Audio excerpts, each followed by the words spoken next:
So unambiguous data are really great, really influential when you're trying to do this variational style learning.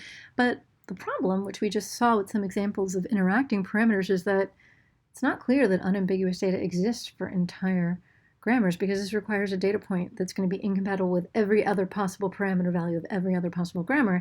And that really doesn't seem to happen, right? This seems unlikely for real language data because linguistic parameters connect with different types of patterns, which may have nothing to do with each other, or parameters may interact with each other and hide the effects, right? So it's not clear that you're going to see this. Do we give up?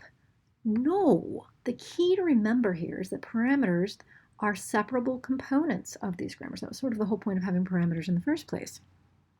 So a variational learner can take advantage of the fact that grammars are really sets of parameter values. And the way it does it is by probabilistically accessing a particular value, which depends on the level of belief or probability in this case, the learner currently has in each one. So for this particular parameter, the belief is 0.8 versus this one is 0.2, right? This is 0.7 versus 0.3 and so on, right? These represent levels of belief separated out parameter by parameter, right? So this particular grammar can be generated with 0.2 probability times 0.3 probability times 0.8 probability times 0.3 probability times 0.9 probability, right? And this particular grammar here can be generated by, 0.8 times 0.3 times 0.8 times 0.3 times 0.9, right? Like you're just getting it by grabbing the appropriate option, right? And we can do this, say, with one more just for demonstration purposes, right? So this one, again, you would grab it by, 0.2 I believe this, and with 0.7 I believe this, and 0.2 I believe this, 0.7 I believe this, and 0.1 I believe that, right? So the probability of this grammar is just those probabilities multiplied together. So each parameter value has a probability, which means each grammar you can generate from this set of parameters and their values has a probability. So therefore, here's the learning algorithm. For each data point that you encounter in the input, right, you're going to choose a grammar to test out on a particular data point, and you're going to select one by choosing a set of parameter values based on the probabilities that are associated with each one. So you're going to basically flip a coin, and depending on what it comes up with, probability 0.8, you'll pick this one. With probability 0.2, you'll pick that one. Flip another coin. With probability 0.7, you pick this one. With probability 0.3, you pick that one, right? And you keep doing this until you just, you get a particular parameter value, again, according to the probabilities you assign for each of the values that you select, right? That's how you sample a grammar to investigate.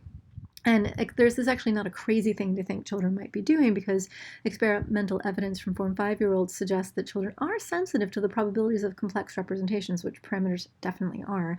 And so this kind of sampling, which is again this process of drawing things out according to the probability of their underlying building blocks, this kind of sampling isn't crazy. It's not unrealistic, right? So you choose a grammar, and then great, now you try to analyze the data point with this grammar. So if this grammar can analyze the data point, then you're going to increase the probability of all participating parameter values. So you're going to reward each one, right? So this is where you start, and if it can handle the data point, you're going to reward each one. Well, how much do you reward it?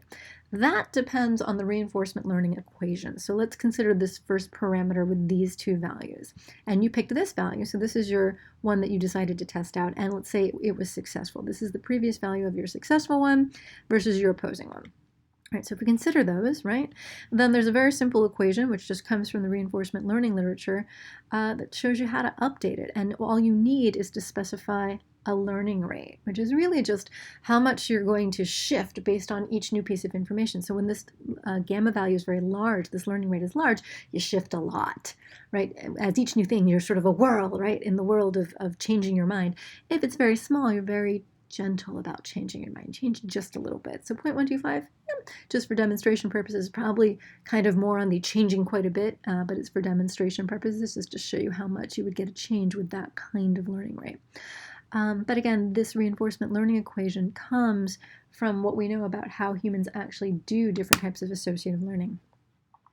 So you do this update, right? You plug in your numbers, and lo and behold, you get an updated value for this parameter value that worked. It goes from 0.8 to 0.825, and its opposing value goes from 0.2 to 0.175, right? So you make that update over here, and you do this process for each of the parameter values, right? They all of these were part of that one that was successful, so all of them are going to be rewarded, right? So they all go up a little bit, right? Goes up a little bit, goes up a little bit, goes up a little bit, goes up a little bit, right?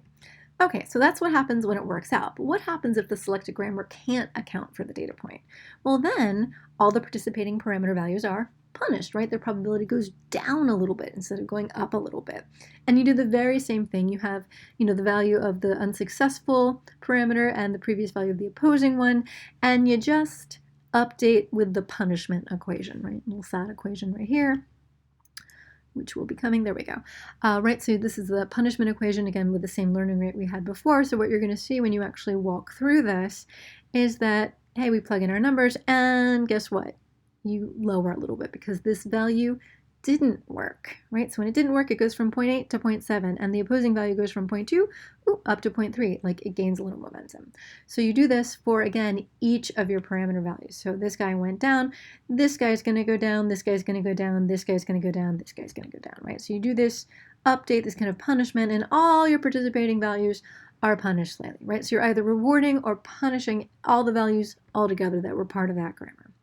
And so this problem then is ameliorated because unambiguous data are much more likely to exist for individual parameter values instead of entire grammar. So that oomph you get from unambiguous data, in particular unambiguous data signaling a particular parameter value, that is a thing that could happen, right? And that makes this variational learning a viable approach when you're trying to figure out which parameter values your language actually has.